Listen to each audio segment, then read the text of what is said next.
You're looking at a live image of a firefight underway here along Highway 14 northbound, just south of Newhall Avenue, where firefighters from the Los Angeles County Fire Department, Los Angeles City Fire Department, and the Angeles National Forest are fighting a fire that has started from a car fire and spread along the freeway. Now this fire, a little over 2 acres in size, it was growing pretty quickly at first, but they have that wind. That wind becomes a factor when fighting these fires, and that wind very much a factor today in terms of trying to keep this fire under control.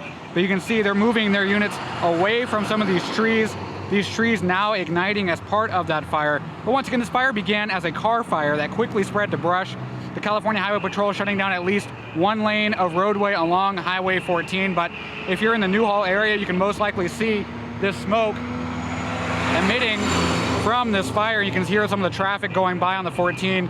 The 14 freeway is sluggish in both directions as a result of this fire, but you're about to see a water drop by the Los Angeles County Fire Department's Copter 19. That Firehawk, an S70I Sikorsky Firehawk, dropping water on that fire right now. Copter 19 is our North County helicopter for the day, but they have added additional helicopters to this response, including one helicopter for what's called HELCO. HELCO being helicopter coordination. They have one of the Belfort 12s up in the air that's working to coordinate the helicopter drops from both the Los Angeles County Fire Department and the Los Angeles City Fire Department. Both of those departments working together in what's called mutual aid. In many cases, what happens when you have a first alarm brush fires, you have multiple agencies responding, and luckily for us, our neighbors down to the south in the city of Los Angeles sending one of their helicopters to help with water drops as well. They did talk about having most of this fire surrounded, so what we talked about last summer in terms of brush fires is containment. Containment being one of the most important factors in a fire. You know, not really talking about the wind and the humidity, but in terms of keeping that fire controlled, containment remains one of those top tools that firefighters will use to keep that fire at bay. And really, if you imagine, like we said last year, if you imagine you have a pen of animals that are starting to escape after a break in the fence, that fence really acts as a containment. So your natural boundaries, if you give it that. The freeway becomes your natural boundary like that fence. Then you have to get the ranchers around that corral and keep those animals in the pen. So really the firefighters. So when you have that fire surrounded by personnel, by hose line, by those firefighters, you have a corral around the flames. Therefore, the flames in many cases can't move beyond you. However, we have that mitigating factor, that wind. That wind becoming really a pain in the behind for these firefighters because you have that breeze moving in that direction, trying to push this fire further north and further east. And so they're trying to keep it out of the Placerita Canyon Nature Center. They have a pretty good containment around it so far. And right now, really, those factors alone really give you some optimistic belief for this fire. And so they have the camp crews here. Some of those camp crews include workers who are incarcerated as part of the State Department of Corrections or the county. And so you have some of those crews on the other side also jumping in front of the flames, trying to keep that fire corralled. But you have that ground fight from fire crews from both Battalion 6 and Battalion 22 in Santa Clarita. And you have units from the LA City Fire. So we're about to see a drop, including, speaking of those units from LA City Fire, you're about to see one of their helicopters coming in.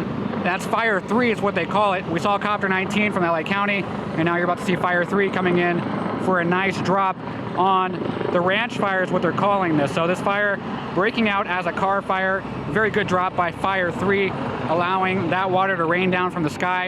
And really what you have, a two-part attack. You have an attack from the ground and an attack from the air. And that's really what they call as air attack. So you have those helicopters that are able to, in many cases, are Sikorsky Firehawks, the S70Is. They're able to carry about 1,000 gallons of water a pop. And you have the Bell copters that are able to carry about 350 gallons a pop.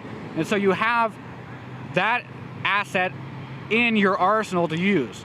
The only problem is where are they refilling from? So you have 150 Alpha, which is a dip zone for the helicopters that they can use. That's on Disney's Golden Oak Ranch. That's just on the other side of the hill from where we are right now. And you have different dip sites in the San Fernando Valley. You have the reservoir. In some cases, they may use that. They may use golf courses.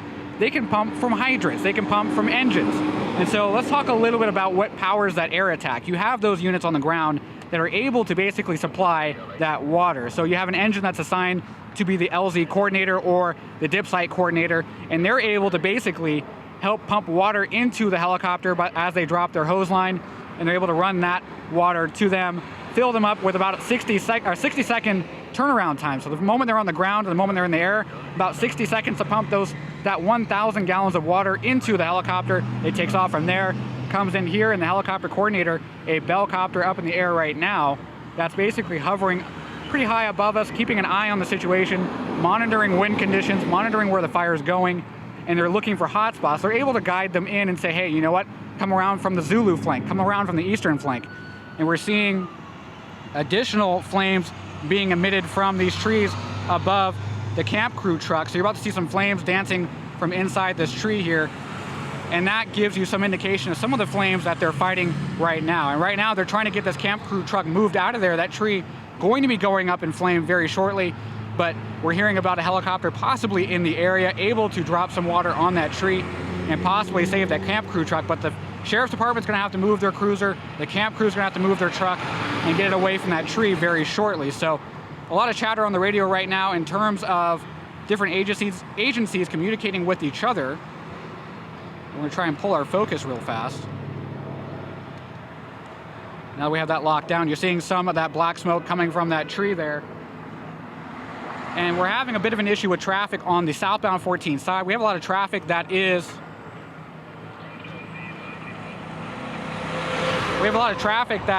starting to stop and bunch up as the looky-loos are getting a good look at this fire from both sides of the freeway, nearly rear-ending each other. So you're having that issue, CHP trying to mitigate that factor.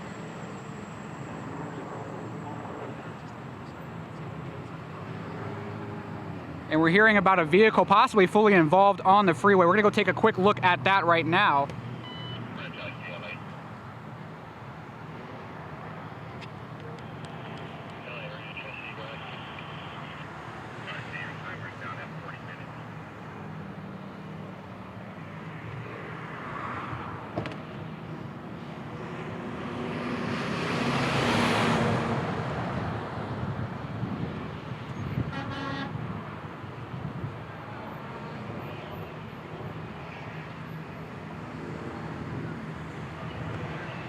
And we're seeing a vehicle fully involved on the other side of the freeway here. We're gonna zoom in so you can get a good look at what possibly has started the fire.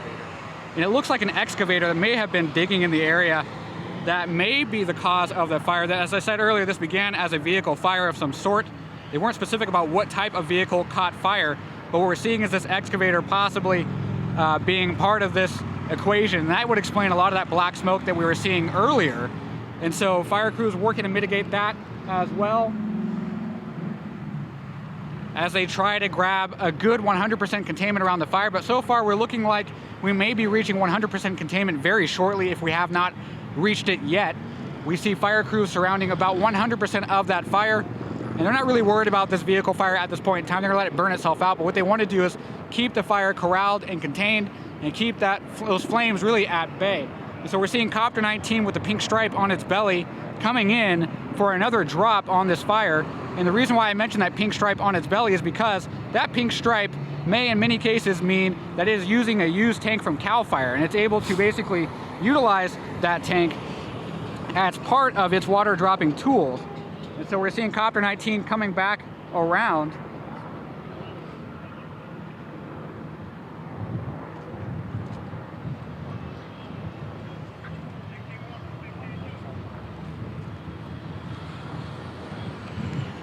And we're going to be moving to the other side of the guardrail for safety measures.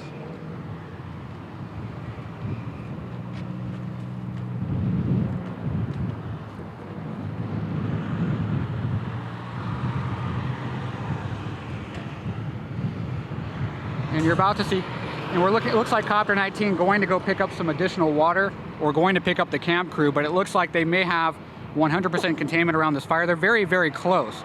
And so I want to show you some of those crews that are up there basically hiking, trying to gain that upper hand on this fire, trying to even that score. And you can see some of these firefighters going up there running hose line. And once you get hose line around 100% of that fire, or at least personnel around 100% of that fire, you're able to claim that 100% containment. And that's really where that comes from. They're able to keep that fire in check. They're able to keep it surrounded. They're able to keep it at bay and keep it from spreading any further. Really most of the cases what they're trying to do in terms of firefighting is keep that footprint small in size. And that's why you see that very large response. That's why you see so many fire crews coming. It's more manpower you have, the higher the likelihood you have of keeping that fire small in size. And so we're gonna be moving over to where that vehicle was just a second ago, and it still is there and very much still on fire. And you can see it erupting there. You have both, and I want to talk about some of the agencies here and what some of their roles are. You have LA County Fire in command of this fire. You have LA City Fire here as an assisting agency. You also have the Angeles National Forest here as an assisting agency as well. And you have helicopters from the LA County Fire Department and the LA City Fire Department. But also you have the California Highway Patrol and the Los Angeles County Sheriff's Department. Possibly LAPD may be responding, maybe not. If this fire was closer to LA city limits, you would see the LAPD here assisting. And we're hearing the Angeles National Forest with some of their engines as part of their first alarm response coming in right now.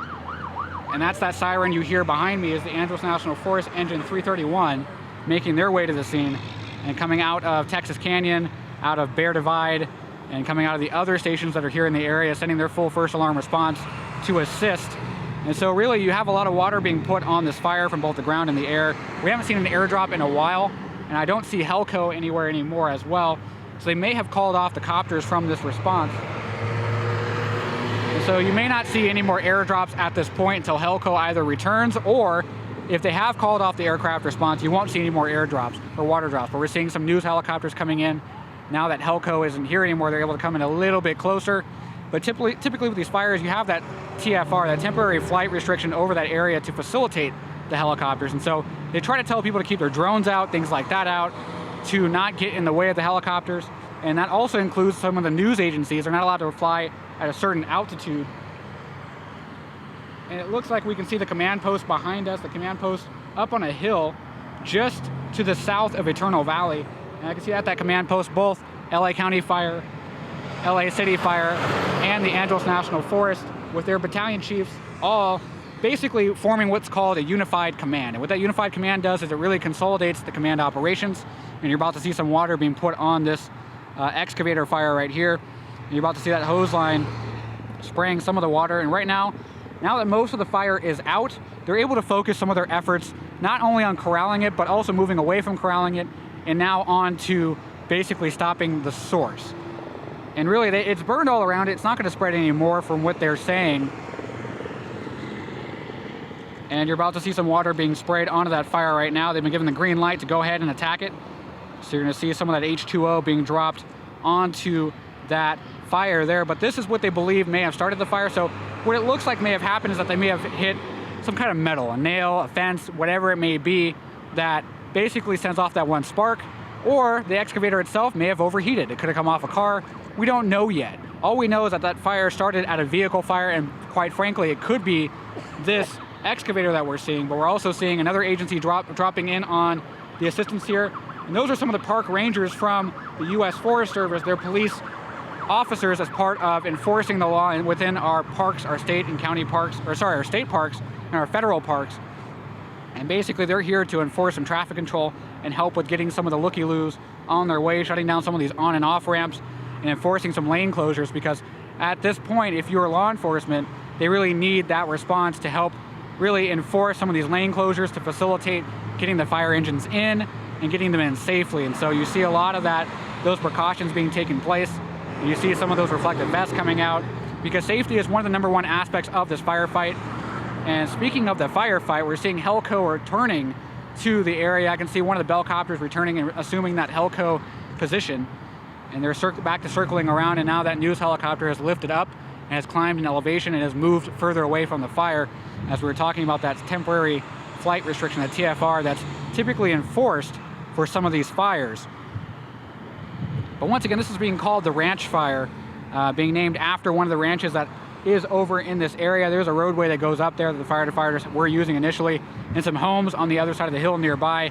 They had some structure protection in place, but as we said earlier, this fire, which quickly grew to about 2 to 2.5 acres, grew pretty quickly with the aid of that wind. Mother Nature not really playing any kind of help today. But one thing you may notice about this, we have a lot of green hillsides in the valley. So a lot of people falling under that assumption of, oh, you know what, our hillsides are green, we're not gonna have any brush fires. Well, it hasn't rained in quite a while. And so what happens is that relative humidity comes down, that wind level, that wind speed increases, and you have a little bit of heat mixed in. It dries that vegetation very, very rapidly. So all you need is that ignition source, which in this case happens to be a vehicle, and then it takes off on you. You know, you saw that in a fire in Lancaster last week, where it took off, started off as a brush fire, quickly slammed into a structure, and that antique store went up in flames, a complete and devastating loss for that community. And so you're seeing things very much like that, and they're really trying to keep an eye on these fires and keep them in check, but it really kind of gives you some indication of what we're in for this summer, with as the heat rises, and as I said earlier, that relative humidity comes down, and the wind speed starts to increase when you start getting some of that heat. And that's something that firefighters have been really cautious about lately in terms of trying to at least keep an eye on those levels. They monitor it every day. They have their briefings every day that talks about what they're anticipating the next coming days. And so our brush clearance deadline coming up, which we believe is either in May or June. And so for a lot of those properties that you see, you know, with a lot of brush and wildland backing up to your property, you know, they really say be careful in terms of doing your brush clearance. Use non-sparking weed whackers, non-sparking lawnmowers, and things and tools like that to help you. But also, in some cases, we see people hosing off their lawns as they try to keep them in check, just in case they happen to spark a brush fire. They try to keep that area well dampened, but also in keeping those hoses handy.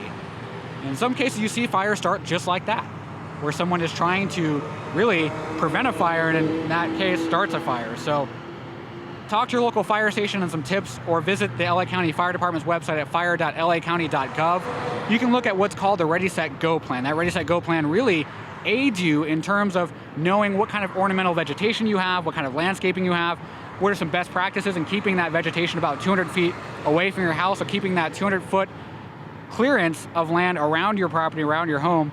So if a fire does start, the likelihood of your home catching fire, it's lessened. It's not completely at 0% or 100%, you know, it's safe. It brings it down significantly, but also gives firefighters room to work when they are doing that structure protection.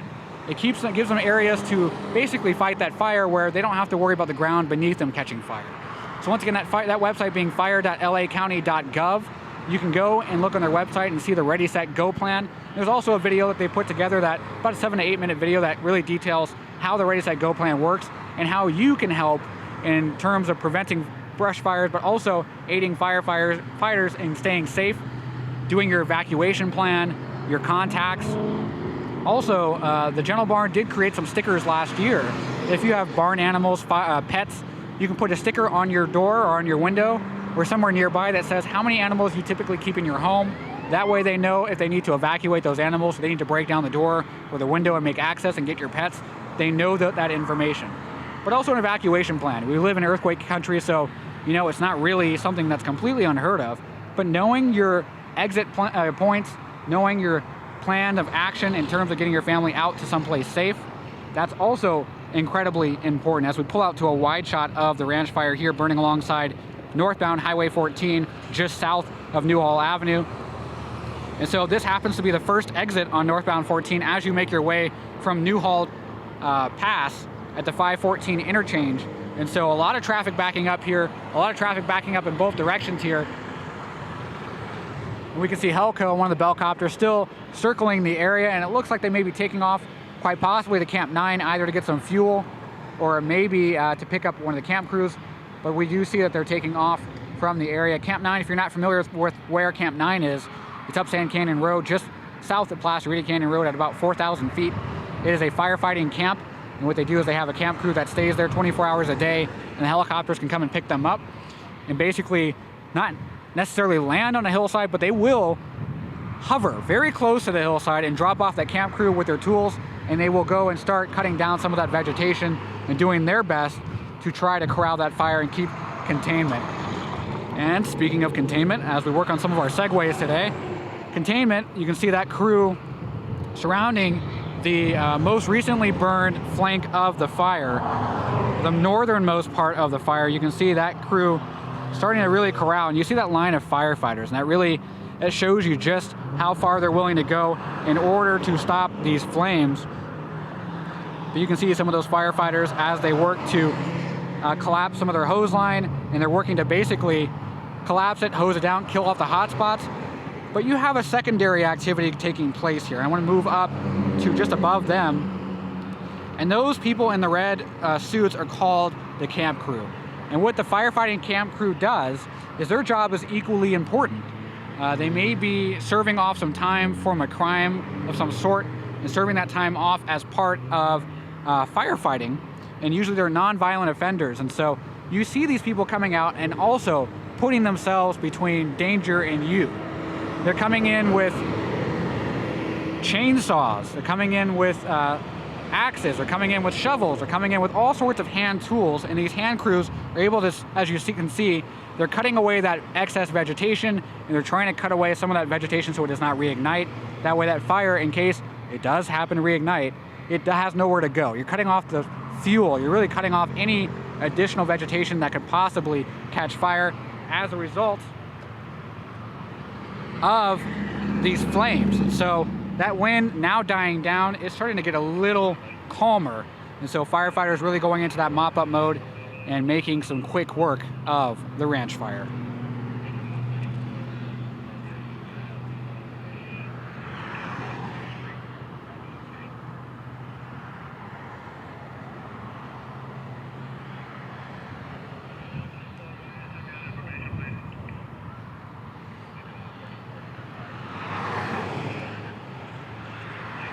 And as we pull out to a wider shot of the ranch fire, I want to show you some of the units that are positioned here. You can see them lining the freeway all the way from nearly at the Newhall Avenue exit. You can see them lining up from there. Those green engines that you see whizzing around town with lights and sirens on, those are the engines from the Angeles National Forest. It's part of the United States Department of Agriculture, the Forest Service. That's the Angeles National Forest. They may say ANF on the side of the rigs, or they may say LPF. The LPF, the Los Padres National Forest, from our neighbors in Ventura County. Now, these agencies, they don't see county lines, they don't see city jurisdictions, they don't see state lines. This is a federal firefighting service, and so these firefighters, they exist throughout our country at different national forests, and they're able to bring their rigs in and assist with the firefighting efforts as much as their local regional partners from the county and their local partners from the city. They're able to join them in their firefights and send their first and second alarm assignments. And in some cases, they bring on aircraft. In this case, they did not bring on aircraft. They had enough aircraft here at the scene. I want to show you the next rig there. That rig is from the LA City Fire Department, the LAFD. They're sending their rigs up from the south. And then behind them, their partners at the LA County Fire Department. That's Water Tender 128 from Fire Station 128, located on Whites Canyon Road as you approach Plum Canyon Road. Now, something very specific to mention about this rig, because I like talking about the tools that they use so you understand why they use these tools and what it does when it's on scene. Now, Water Tender 128 has two functions. One, to supply water as expected, but it also has something really neat on board that you don't typically see on water tenders. It has an automated, not really an automated water cannon, but a robotic water cannon. They're able to operate the water cannon on board the rig with a camera, from what we've heard. And so they're able to basically spray and start aiming that hose at fires while they're driving. And so in some cases, like the sand fire, you'll see them basically shooting at the fire with their cannon without actually having to get off the rig, without actually having to park the rig. And they're very handy in terms of trying to really aid in that containing the fire at the base, but also they can supply water to the engines. As you would expect, we don't have a lot of water here. And that's why the water tender from Station 128 has been dispatched. These engines carry about 500 gallons of pop on board, and so you have the engines, however, like 126, that's able to make foam. But what that foam does is it helps you to use less water. Not only does it change the chemical compound of what it's basically spraying, but it's able to use less water by mixing in some of that foam. So you're able to really ration off that water supply, because you don't have hydrants here. And so where do you get that water from? The water is already on board the engines. As part of standard procedure is that they try to put water on after every call in which they use water. And so you're having to really ration off that water supply, but that's why it is incredibly imperative that they dispatch water tenders to these situations, either water tender 128, water tender 73, or water tender 156. In some cases, water tender 80 may come to the scene, but those water tenders are able to carry a lot of water and enough water to feed those engines to where they can get enough water on their supply lines. But as you can see, water really not that, they've been rationing it off pretty well with the number of engines they have on scene. But that really goes back to why you dispatch that first and second alarm, is you want to get that manpower on the scene. You want to get those, and as you can see, that dangerous situation there, that boulder coming down from the hillside. And that's one of the factors that firefighters try to look for. And usually when you're there on the scene, they're starting to yell, boulder or obstacle or hazard. And they're trying to basically alert firefighters below them to that hazard, so that way they're not hit by any falling boulders. But as I said earlier, water supply not being much of a problem right now, as they've been doing a really good job at rationing that water and that finite amount of water you have, because when you have that hydrant, you have nearly an infinite amount of water. When you don't have those hydrants like you do here, like we saw in the sand fire, you're really relying heavily, very heavily on those water tenders. And so that's kind of a good situation from what we're seeing right now. That fire, what we're hearing, nearly 100% contained or 100% contained. No active flames at this point in time. And we have not heard if they've declared knockdown.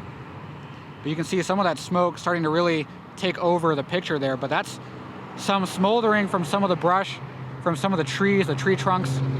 But this really, I can tell you, this area actually caught fire, I believe last year. Car fire ignited in the same area, caught the same hillside on fire, and it grew back. And so you're seeing a lot of our hillsides dense with vegetation, unlike they have in the last couple of years. You're seeing that vegetation now starting to dry out and go from that green to a yellow to a brown, and then you have that high fire danger that we typically see here in the Santa Clarita Valley.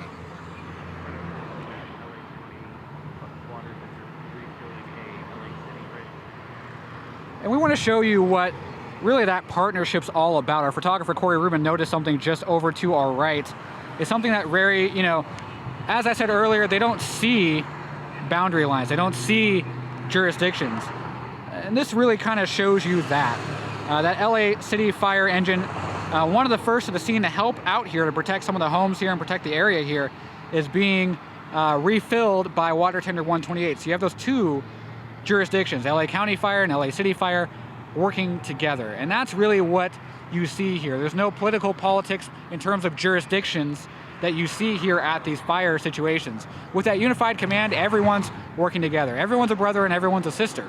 From what we've heard from some of the crews that fight fires regularly here in Santa Clarita, is that it's really a brotherhood and a sisterhood that they work with together to try to get these fires out. It doesn't matter what stripes you're wearing, it doesn't matter what uniform you're wearing, they work together. And so we wanted to share that moment with you for just a second as we wrap up our live coverage of the ranch fire, that fire that's burned a little over 2 acres in size here along the northbound Highway 14 just south of Newhall Avenue. So you're between the Newhall Avenue off-ramp, the first exit of Highway 14 northbound, and the Newhall Pass where the 5 freeway splits off and basically introduces the 14 freeway. But we can tell you that that excavator that's on the other side is completely doused, still smoldering, no more flames in that area. That fire completely surrounded and corralled by camp crews and by LA County firefighters.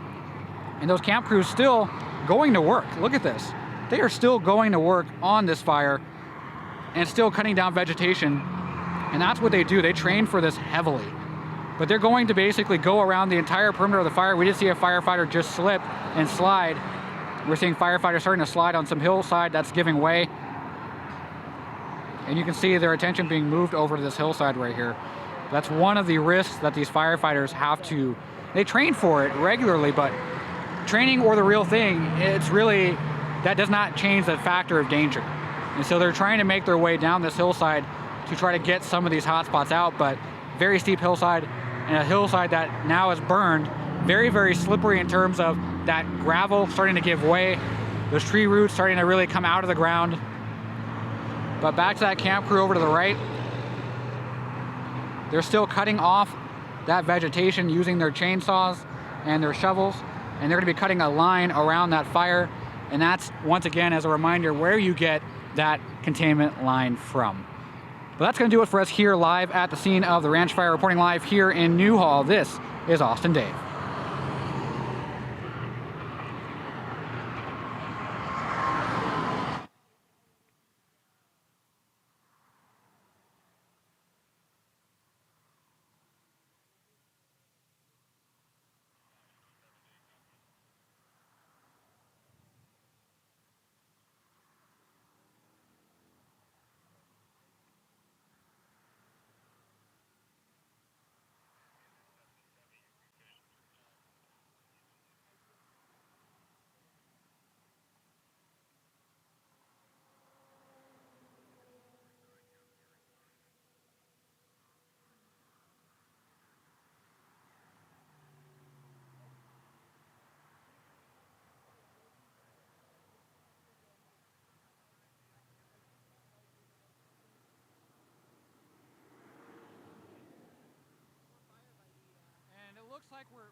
We're seeing a flare-up on the freeway down here, and firefighters trying to make their way over here for this tree that has reignited.